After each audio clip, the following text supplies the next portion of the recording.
All right, let's get back to it. We've got Budweiser. Budweiser, they've been in the NFT space for a while, actually. I think in 2021 they started. And if you go to their website, budweiser.com/Budverse, as they call it, you'll see this very nice roadmap 2022. Wait, now, they named it Budverse. Budverse. I listened to an interview with someone from their team, and it was encouraging and it was interesting, but we're past Q1 of 2023 and this still just says Budverse Roadmap 2022.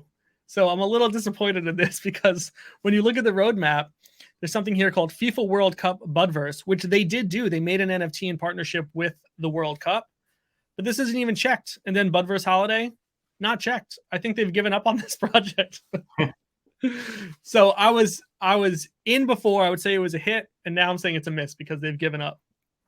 I wonder what happened. I think again, a lot of it is just a misconception that they have, that they think they're going to be able to get in and like build this huge community. It's not easy just because they're a big brand. I agree. I think they have an interesting opportunity. Maybe any beverage company does, but they release seasonal beers, right? They release limited edition beers. So I think when you can tie that to an NFT and then say, hey, get this case, scan this barcode and whatever, get an NFT of that limited edition beer. And now you have that as a collectible. And I think that's a cool way to kind of showcase your drinking problem / pattern. But I think there's an easy way to tie in what they do with the NFT space. And I think they're giving up on it. I think part of the problem is that a lot of these big companies have been around for such a long time that their community is not into digital collectibles. You know what I mean?